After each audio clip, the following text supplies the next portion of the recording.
All right, well, hello and welcome everybody. I'm really excited that you're all able to join us for tonight's WISER Cracks webinar. Really excited to be joined by my friend Mark Sigloff, who is with Everything Summer Camps. I'm Chris Thurber. I'm a psychologist and a dad and the co-founder of Expert Online Training. So we have a really cool webinar planned tonight, just 30 minutes, really going to pack in a lot of information on bullying prevention that works. But before we get going with tonight's webinar, just want to introduce my co-host here, Mark Sigloff, and ask him to tell us a little bit about himself and a little bit about what Everything Summer Camps does. Well, thanks, Chris, and thanks for joining us, everyone. So I am the vice president of Everything Summer Camp. I'm also a father of two wonderful daughters, and a little bit about Everything Summer Camp. We're a one-stop shop for summer camp gear. If your camp has it on a packing list, there's a good chance that we have it here in our store. But we're a lot more than just selling you gear. Our mission is to make sure that getting ready for camp is fun and easy. And we want to make sure that you have an enjoyable experience at camp. And so if you check out our blog, you'll find lots of great tips and advice. So Chris, tell me a little bit about what Expert Online Training does. So Expert Online Training is an educational website, and we're focused on providing educational content to youth leaders from day camps, overnight camps, parks and rec departments, and summer schools. And our mission is to really enhance the relationship between surrogate caregivers, the counselors and leaders who work at summer programs, and the young people they serve. So we've got a library of about 105 video training modules on everything from safe touch to tonight's topic, bullying prevention. So let's get right to it. But before we go to the first slide, can you just tell people, Mark, why it's good for them to stick around and be part of this webinar right through till for the whole 30 minutes? What have you got planned? Well, but wait, there's more. So on top of learning about better ways to deal with bullies tonight, everybody who's registered and in attendance is going to have a chance to win some great prizes. I don't know if you can see some of these behind me, but we have a Crazy Creek chair. We have a Wenzel temp control sleeping bag. We're going to give away a couple of nice gift certificates, and we also have one of our Happy Camper trunks. That's awesome. I will say that the trunks are amazing. They're the two trunks that my boys use when they go to summer camp, that also function as card tables and steps and ladders and virtually indestructible.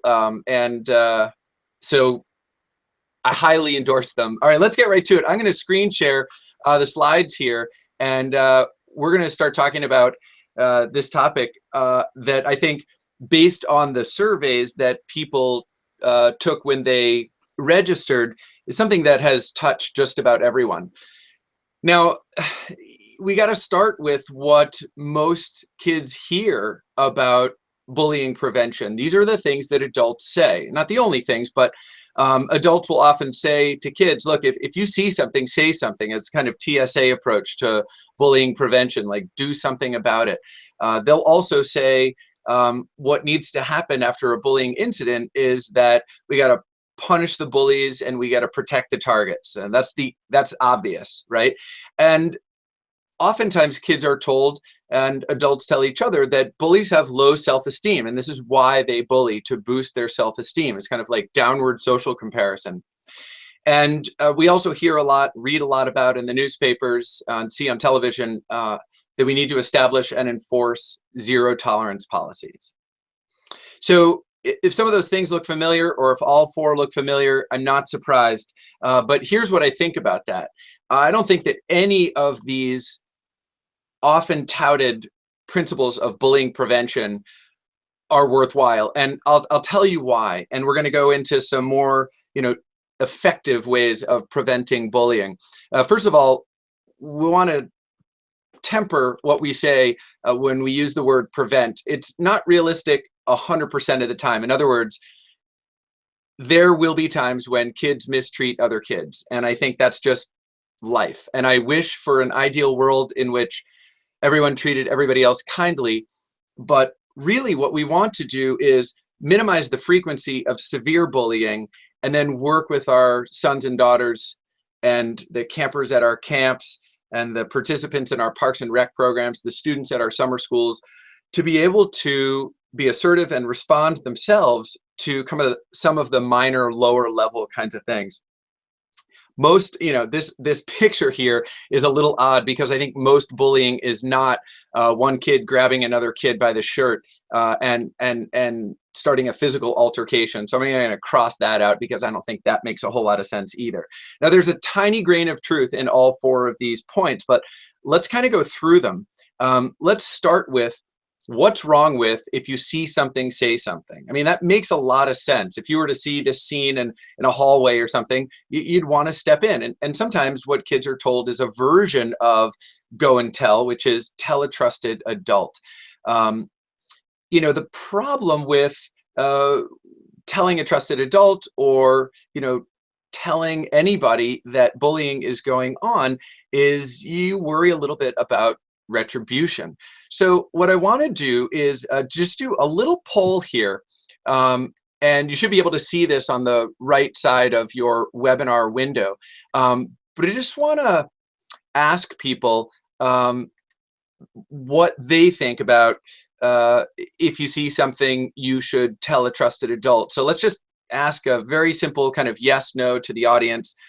We got lots of people tuned in. So tell me what you think. I believe kids should always tell a trusted adult as soon as they experience bullying. All right, that's great. I see lots of people have kind of figured out how to use the online poll. It's very, very fun to see. And we'll give you just another few seconds, people weighing in. All right, so I believe kids should always tell a trusted adult as soon as they experience bullying. All right, so I'm going to end the poll here, and I'm going to, let you see the result. 69% of you say yes, kids should tell a trusted adult as soon as they experience bullying. 31% say no. Well, here's what I would say. The issue is that there can be social repercussions for being perceived as less assertive. We, of course, want every kid to feel that they have an adult they can trust. And if something really isn't going well, they can talk to that adult. And one of the ways things could not go well is you're being bullied. However, we also want to make sure that kids preserve their social standing and are seen as assertive so that they aren't bullied in the future. There's another problem with if you see something, say something, and that is lots and lots of bullying can't be seen. It's not visible. It's either happening online or it's very subtle, like 3 kids sitting on a bench that would easily seat 4. And when the 4th kid comes up, they spread out very subtly, not something that the coach or the adult who's standing nearby might see.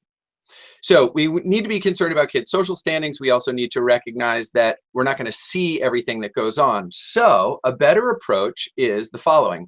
We want to teach kids to be upstanders rather than bystanders, which is another way of saying we want to make sure that kids are looking out for each other.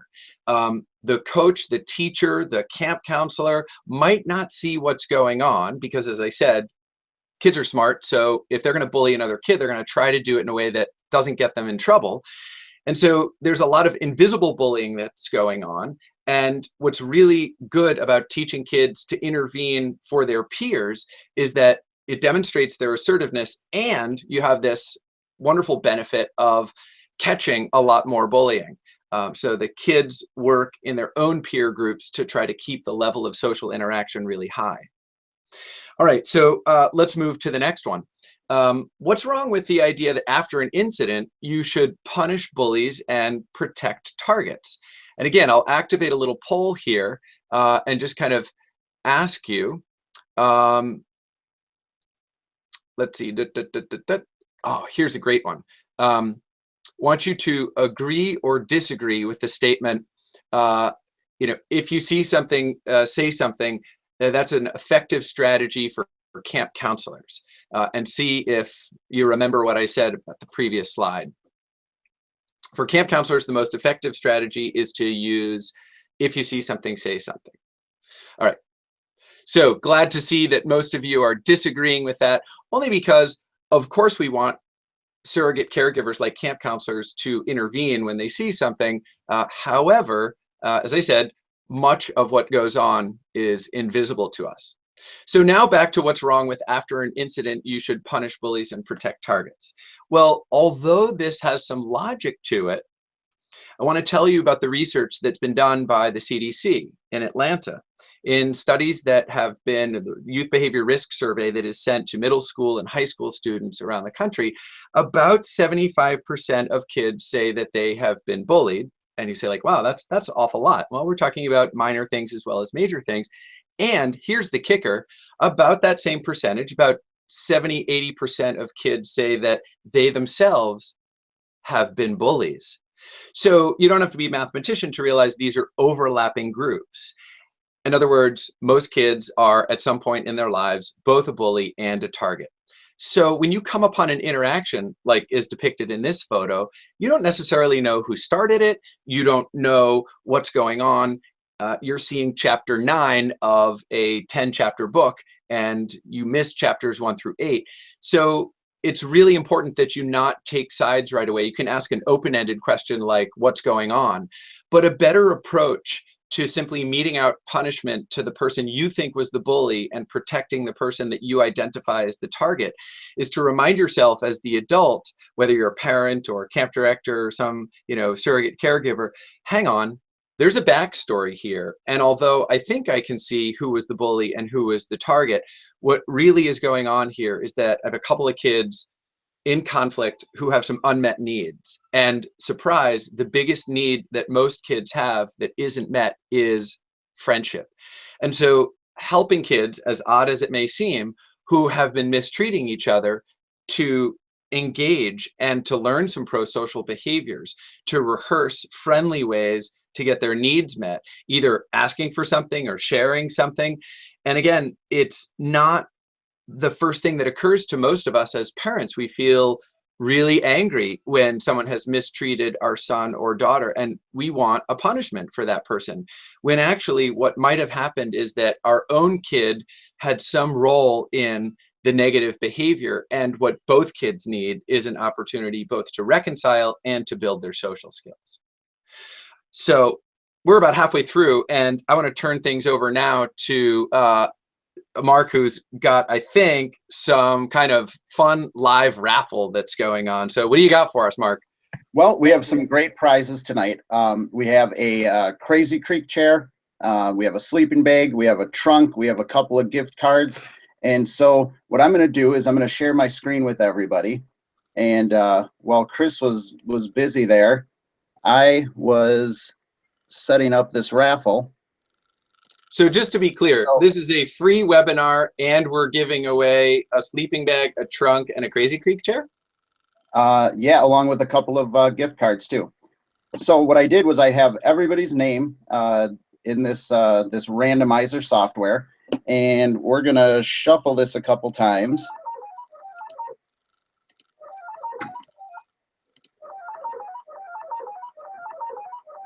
Oh, that one got away from me.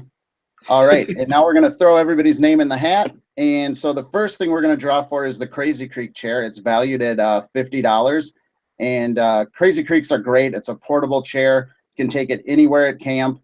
And doesn't matter what the terrain is, you're going to have a comfortable seat. So let's go ahead and draw for the Crazy Creek chair. All right, so Susan is the winner of the Crazy Creek chair. And Oh, that's awesome. next up, we have a Wenzel temp control sleeping bag. And what I really like about this sleeping bag is that it allows you to go anywhere from a 30-degree bag to a 60-degree bag. And I think everybody knows that when you're at summer camp, the temperature can fluctuate a lot. And so instead of being stuck with, one temp rating, you can alter this bag and get a pretty good range. So we're going to give that away now, and that's going to go to Missy. Congratulations, Missy. Woohoo! That's And fantastic. Good, just Mark. We lost. I think your screen share pooed out on us. We can hear you just fine, but so we got Susan and Missy are winners. yes, yeah. Let me try the screen share again here. All right, is it back up now? There we go. All right, great. So, and just to let everybody know, if you're a winner, what I'll do is I'll email you after the webinar tonight. In the case of the Crazy Creek chair and the trunk that we're going to give away, the winner's going to get their color choice, so they can go visit our website. So I'll send the winners a link to the website, and they can get back to me and let me know exactly what color they would like. All right, so we're going to go ahead and I think we're going to do a $50 gift card, and that's redeemable at our website, everythingsummercamp.com. It can be used on anything you need for camp gear. So let's go ahead and do the $50 gift card now. All right, Melissa R., congratulations. All right, very cool. So that's that's awesome. And we will see if a couple of people have asked in the chat window, will the webinar be recorded?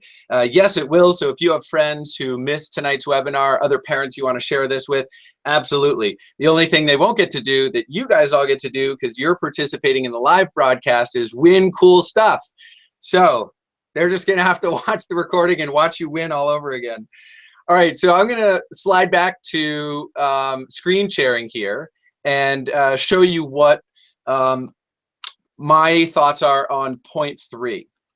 Remember that bullies have low self-esteem, and I think that I was probably in 2nd grade when I was on the receiving end of some bullying in my neighborhood. Actually, 2 girls that I love to play with, but who also teamed up together and would often give me a really hard time. And I even remember my mom saying, you know, it's because they have low self-esteem, which I think, you know, as a 7-year-old, I wasn't really understanding. But this is an oft repeated message. Surprise, when you give kids self-esteem questionnaires and then you ask them, you know, who are the bullies in your class, or who are the kids that mistreat other kids? And so you can, using that sociometric, try to figure out who are the bullies, and you look at their scores on self-esteem questionnaires. As it turns out, bullies have pretty high self-esteem. They think they're pretty cool kids. The problem, or the real issue here, is that bullies have fragile self-esteem. So think of it this way. When a bully's peers show some of their skills, or appear to be making friends, or rise in popularity, the person who is most likely to bully is the one who feels jealous, is the one who feels like if other people's social standing is climbing, or some kids are good at some things that you're not particularly good at, that's when you might lash out. So think about it as fragile self-esteem rather than low self-esteem. Why? Because when you give bullies self-esteem questionnaires, they score really high. So what are we going to do about this? It's not really at all that bullies have low self-esteem. Because their self-esteem is fragile, the institutional, that is to say school-wide or neighborhood-wide or camp-wide preventive strategy is to find out what every kid is good at, because all kids are good at least one thing, most kids good at many things, and really give them an opportunity to shine. And now I hope this makes a lot of sense. You say like, well, wow, bullying prevention, what we need is harsher policies. Well, we'll get to zero tolerance policies in a minute, but really, the key is that you give kids an opportunity to feel good about themselves. And when they do that, and their self-esteem is no longer fragile, but rather robust, they're much less likely to lash out during conflicts, or when other kids seem popular, or when other kids seem to have a skill that they don't have. This also, I think, a better approach is to engineer social and institutional connections. In other words, it's incumbent on us as parents, as camp directors, as youth leaders of any sort, teachers, coaches, mentors, clergy, whatever it might be, to work on getting kids to build connections. Lots of kids are good at making friends, and they do it really spontaneously. Other kids need a little assistance from you, and that's where you can come in particularly helpful. So you see a bunch of kids standing around wherever you are, you introduce them to each other, you ask them, what do you do, where do you go, you know, and start engineering that connection. What you're doing is bullying prevention. All right, what about number 4 here? Establish and enforce a zero tolerance policy. I'll just get right to the point here. Zero tolerance policies don't work. Great meta-analysis of lots of studies of bullying prevention in the American Psychological Association's flagship journal, The American Psychologist, looking at bullying research all over the world. And one of the things that's very clear is that if you establish a zero tolerance policy, which a lot of places do, and here's the kicker, actually enforce it, meaning you kick kids out of your camp or school or club or Parks and Rec program, if there's any kind of bullying, you're not left with any kids, because all kids at some point will mistreat other kids, or almost all kids. So the thing about a zero tolerance policy is it sounds really tough, but if you actually enforce it, it's highly problematic. And then, of course, if you don't enforce it, everything else you've said doesn't seem to have as much credibility. So zero tolerance policies are really problematic, and they are fading out. A better approach is to reserve expulsion for only the most severe cases of misbehavior. So everybody always says, wait, you know, you're not gonna have a zero tolerance policy? What are we gonna do about all the kids that do this or that? Like, okay, hang on, there are limits. We're not gonna call it a zero tolerance policy, but should a school or camp or Parks and Rec department or club or church or synagogue or mosque reserve the right to expel somebody if they've seriously mistreated another person? Of course. But what you really want to do is not say zero tolerance, because there's going to be lots of low-level bullying that's actually an opportunity for you to teach pro-social behaviors. Remember, bullies, targets are overlapping groups. You often don't know who started it. The most important thing is to just say, this is the behavior I saw, this is what's okay, this is what's not okay, and now let's move forward, because we want to teach friendship skills and sportsmanship and other ways to build social connections. Finally, if it is clear which kid did something mean to another kid, give them a chance to make amends. One of the best ways that you can prevent a bully from repeating the behavior is giving that kid a chance to not just say he or she is sorry, but actually make up for what they did. All right, now, a lot of you in your pre-webinar questionnaire said that one of the things you would like to learn are some tips for kids beyond the obvious. So I've talked about 4 sets of prevention strategies. And if it's gone fast, don't worry. On the Dr. Chris Thurber YouTube channel, you can watch a recording of this webinar. And if you're tuning in now, you're going to get a thank you email from me that includes a link to the recorded version. So I hope you didn't memorize anything, because you don't need to. But this is a slide I made half an hour before the webinar began because of what you said you wanted to learn. I break it down into these 6 S's. These are the bonus tips for kids. Tell your kids to first slide. Ignore what you can, let it slide off your back. Ignoring bullying is hard to do, but for the lower level stuff, it's the most effective strategy. Number 2, C. Really see the bullying for what it is. Rather than getting super angry at one of your classmates, kind of reflect that here's a kid who's still learning about differences between people or how to make good connections. Next, set a good example yourself. The more that every kid in camp or school or in your Parks and Rec program is setting a good example for the other kids on the sports field, in the classroom, online, the better everyone's behavior is. And positive behavior has a tremendous effect. It's positive peer pressure. So all the kids will uphold a higher standard for their behavior when the peers around them are setting a good example. Number 4, show kindness, even to kids who are different. Number 5, stand up for others if they're being bullied. You heard me say how important it is to be an upstander, not a bystander. Here's an interesting thing to know about that.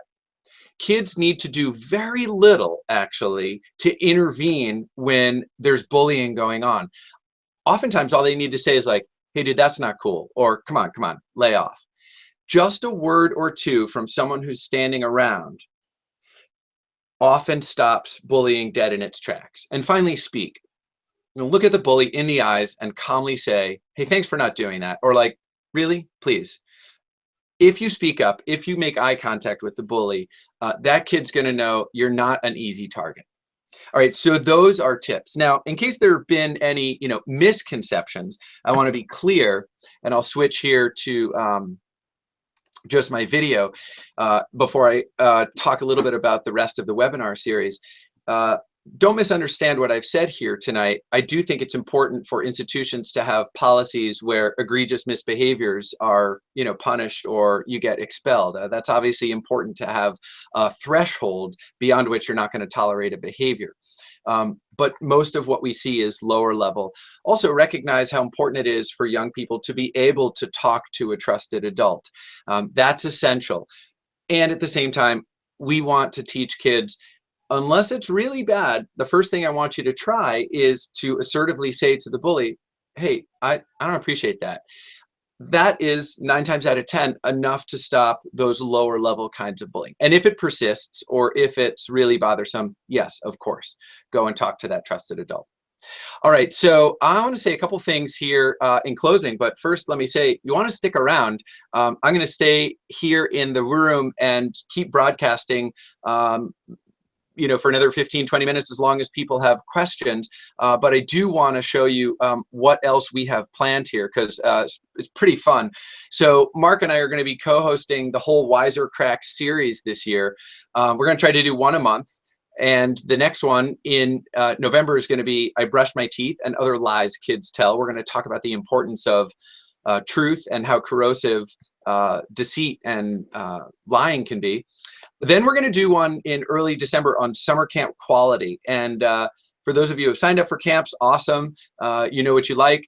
For those of you wondering or just want to know a little bit more about it, having worked at summer camp for 36 summers, I'm going to tell you what's not on the website and a little bit of peer behind the scenes. Then we're going to do one in January on rejection and sort of helping awkward kids fit in, which probably applies to all kids at some times.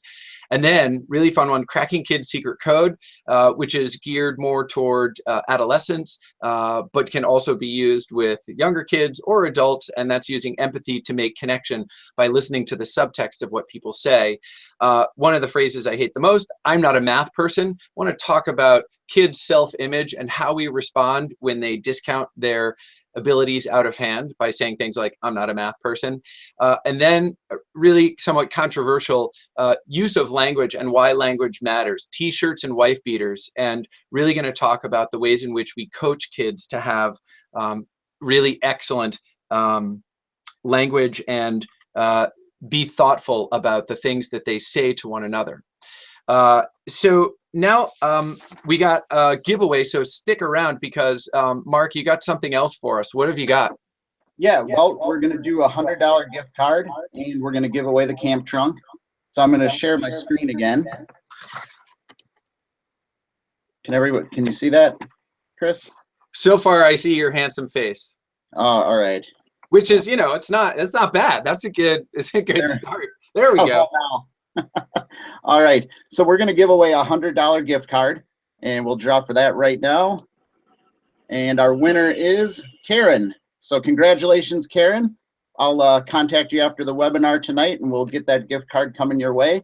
And our last raffle item is going to be our Happy Camper camp trunk. It's the perfect size for an average camp stay. This is the trunk that's recommended by more camps than any other trunk, and it's proven to stand up season after season at camp. So the winner of the camp trunk is Susan. And then I think we have part of your email in there, Susan. So we had 2 Susans win tonight. Yeah, I'll contact everybody after the webinar, and we'll get some more info from you and get those prizes coming your way. So the other thing that we have tonight is we want to do a special offer, and I'm going to launch that right now. We are going to be giving away 25 free copies of the Summer Camp Handbook. That's a book that's authored by Chris, and along with his friend John Malinowski. And I will say here, I got to just jump in and say that Mark's brother John did all of the illustrations. So John Malinowski and I wrote this book in 2000, and we updated it last year, did a complete rewrite. A lot of things about summer camp haven't changed, but some things have, and certainly technology has infiltrated some camps more than others. So each chapter was rewritten, and John Sigloff, Mark's brother, did the illustrations. Yeah, so all you need to do on the right side of your screen, you should see a picture of of half of the cover of the book, and along with a button, free to 25 lucky listeners. So after the webinar tonight, like Chris said, stick around if you have questions. We're both going to be here. But after that, when you're ready to wrap things up, click that button. It'll bring you to our website. You fill out a simple form, and we will send you a copy of the summer camp handbook for free. We're going to do that for the first 25 people. That's awesome. All right, sweet. So I see one person's looks like one person's already filled out the form. All right. So fantastic. Well, look, what I'd love to do is see whether people have questions. We've got the offer for the summer camp handbook up there, and I will switch back and forth between the chat room and that offer. But I'm hoping that with the people who have stayed with us online, that we can also go to a little bit of Q&A. So let me just put up our little Q&A slide. There we go. And basically, just ask people to go ahead and write in the chat room there. If you've got a question, just go ahead and pop it in there. I think I'll be able to see everybody's questions. People are saying thank you, which is awesome. If you have a question, go ahead and type it in, and I'll do what I can do to provide a timely answer. And we'll go back and forth between that and making sure that the offer is still on your screen. So, all right. So we have one question, which is when kids come home. I assume we mean here from school. Kids are coming home and report to you that they've been bullied. What should be the next thing you do? Well, this isn't easy, right? Because we love our kids, and I think the first thing that you're probably going to feel is, you have to defend them. You have to find out who the bully was, and you have to make sure that they get punished. Well, I think the first thing you should say if your son or daughter comes home and tells you that they've been bullied is, thank you so much for sharing that with me. I'm really glad that you can tell me about what's going on in your life. The second thing is to ask them a little bit more of the background, right? Just ask them, can you tell me a little bit about what happened and about the circumstances? And what you might be able to do is discern whether maybe they had some kind of an indirect role in creating circumstances that increase tension or conflict or misunderstanding. And again, I think your role as a parent is not to ascribe blame and try not to think very sort of categorically about you're either a bully or a target, because as I explained to you, these are overlapping groups. And the next thing I would ask is, after you understand a bit of the context, can you think of what you might do if this were to happen again? Or is there something you can go back and say to this person that would, promote better understanding or maybe prevent this from recurring? Now, that might sound a little bit idealistic. What I just described works in a lot of situations if it's something that's really violent, verbally, physically, or in other ways. Then I think, in addition to the steps that I just described, you want to make sure that you're partnering with somebody at school. So that would be calling the guidance counselor or calling the principal. First, again, to take a deep breath and gather information rather than to think that, you're going to get this kid expelled. I think the most important thing is, again, to teach those pro-social skills. So gather the context and partner with an adult at school to see what they know from their perspective and what they think might be done. All right, so we've got some other questions here.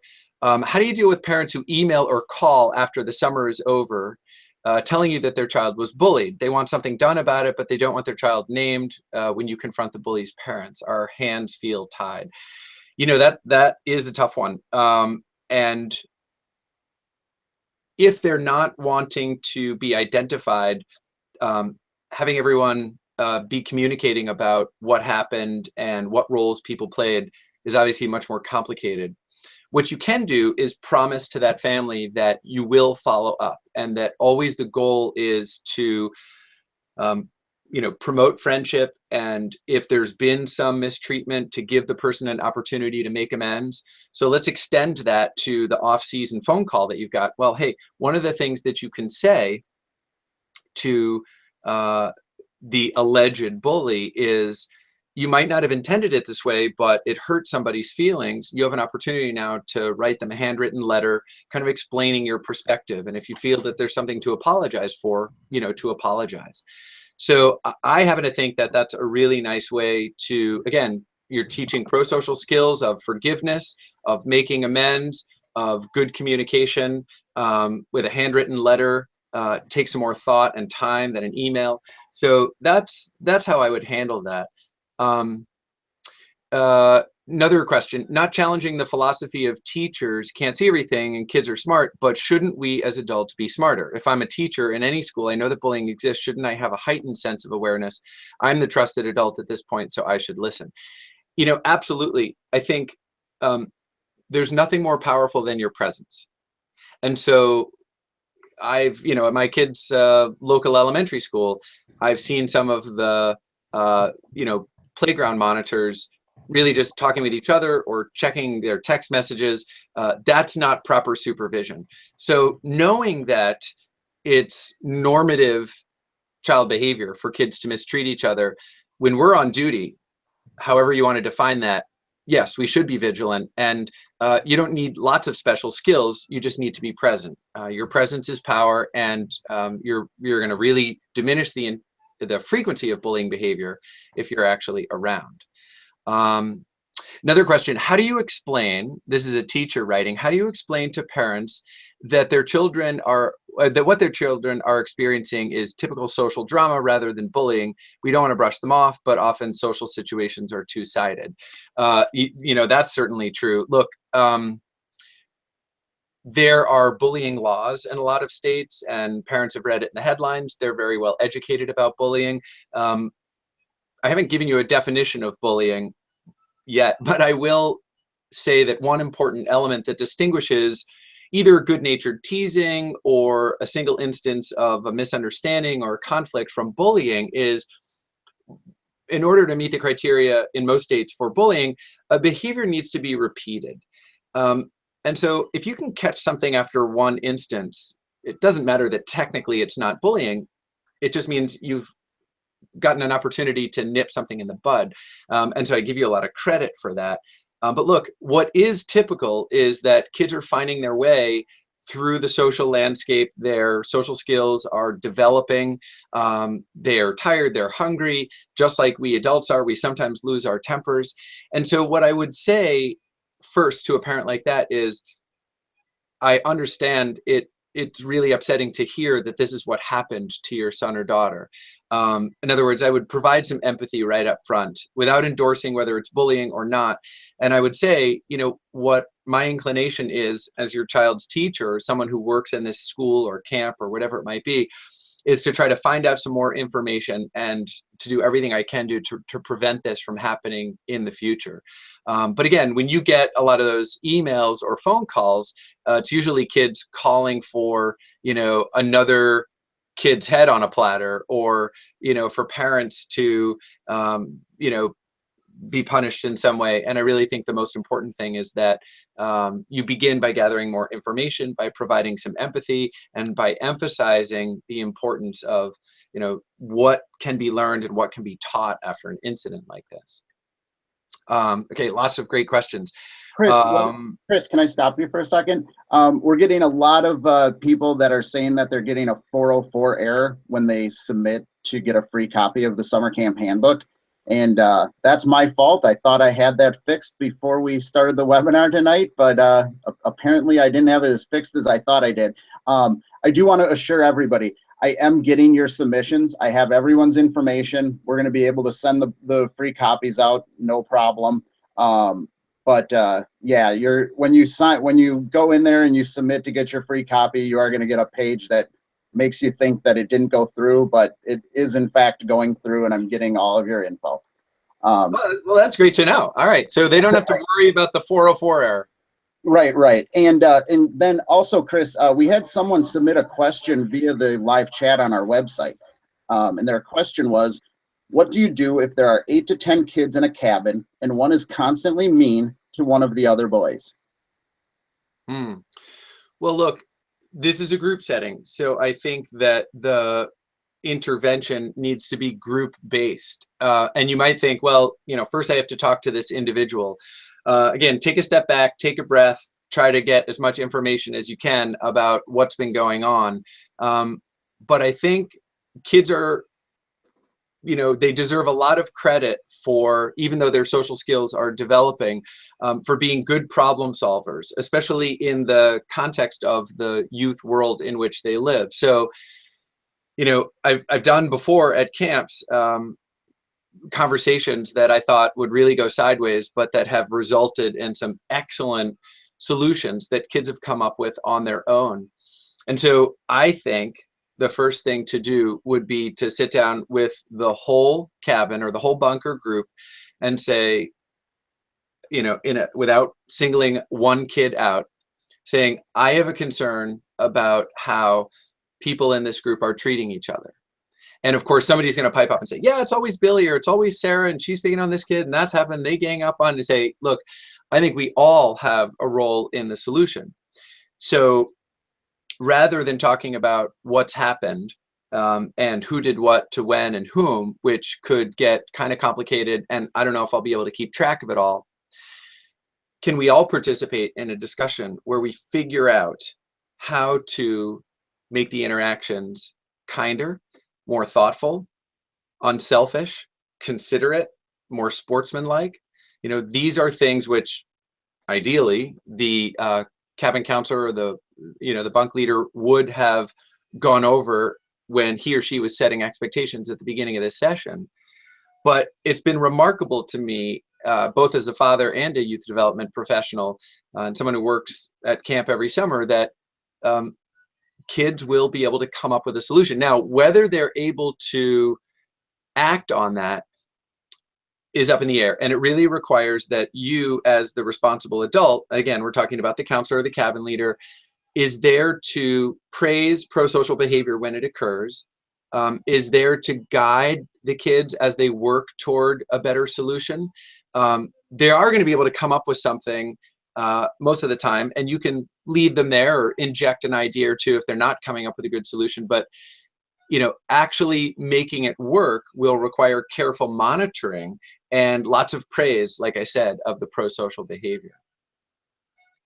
Mark, why don't you see what other questions there are, and I'll post a sticky message here for people not to worry about the 404 error. Okay, great. So we have a question here. What if you cannot discover who the bully was and all aware of the acts have no input? The victim was a well-liked, popular kid. Cabin mates spoke up in group meetings, and this happened more than once. I'm going to read that one more time. Yeah, go ahead, and I'll try to get all the details. Okay, so what if you cannot discover who the bully was and all aware of acts have no input? Victim was a well-liked, popular kid. Cabin mates spoke up in group meetings, and this happened more than once.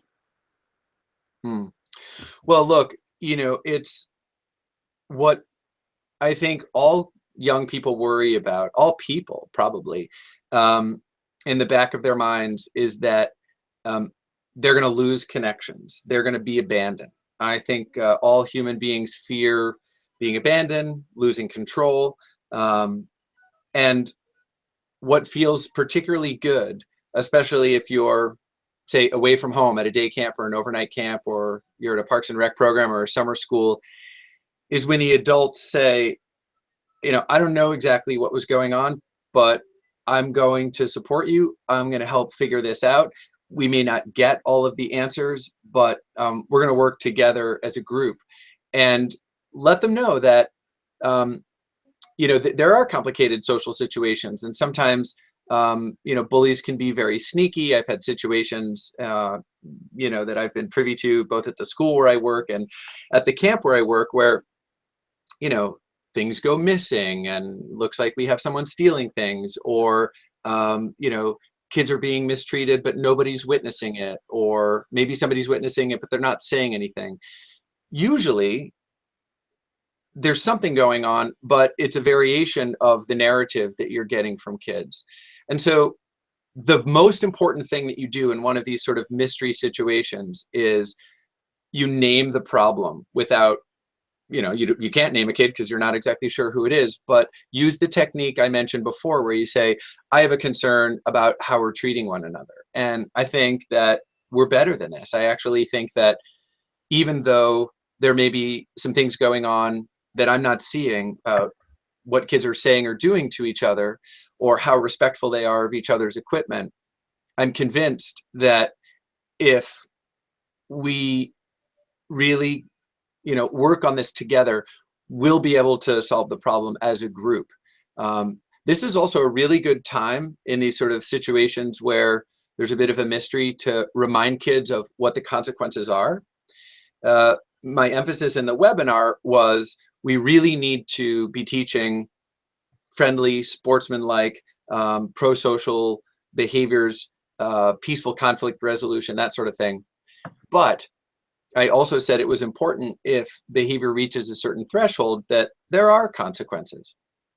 So it's a great opportunity in those mystery situations to say, you know, we have a chance here to talk this through.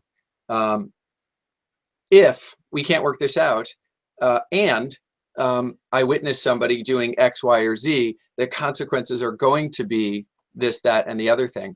That's a good sort of reminder for kids who might be thinking, well, I've gotten away with it so far, I can keep getting away with it. But you're really doing two things. You're inviting the group to solve the problem, and hopefully some of them will witness what's going on. And you're also reminding any perpetrators what the consequences might be. All right, let's see. I've got one other here. Oh no, that's somebody who was asking about the book. I'll remind everybody, in case you're wondering, if you got the 404 error message, no sweat, we got your name. We're going to be able to send you a free book. And it looks like lots of people we're down to, yeah, 13 more books left. So that's great. Remember, it's totally free. So go ahead and click on the link and submit your name. Just going to double check to see whether I've answered everybody's questions. Oh, here's one that I missed. What do you find is the most common time bullying occurs at camp? I sort of answered that by saying that, but now I'll give you a more direct answer by saying how important an adult's presence is in diminishing the frequency of bullying. Look, it's not a time of day when bullying is most likely to occur. It's the times when adults are not supervising as closely. So, for example, an activity ends like a free swim and the kids are told to go back up to their cabins. In the meantime, the lifeguards are picking up towels and putting away kickboards. And there's a brief period of time when, you know, the kids are a little bit further away from the adults. They may even be, you know, up in the cabins beginning to change with just a few counselors up there rotating from one cabin to another. When the supervision is a little bit thin, that's when you tend to see more bullying. And it can start as, you know, towel snapping, and it can get, you know, worse. And so I think it's really important that you think about, wow, I used the word think twice in one sentence. Pay attention to the frequency of incidents in your institution. And if you can spot patterns, that's going to tell you how to revise the supervisory structure. The other thing I'll say is that nobody is at their best when they're tired and hungry. So you think about the times when supervision might be a little thin at your camp or Parks and Rec program. I also want you to think about when are the times when kids are likely to be exhausted or hungry or thirsty.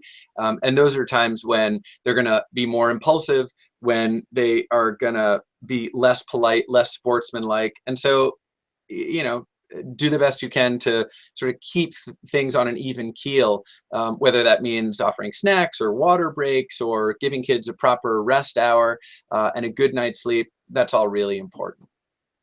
All right, so look, super glad that all of you were able to join us tonight. You can remind your friends and colleagues that a recording of this webinar, minus the raffles, will be on the Dr. Chris Thurber channel of YouTube, and Everything Summer Camp and Expert Online Training also have wonderful Facebook pages, and you can find out a lot there. We'll be posting links to the webinars that we're doing, again, about one a month.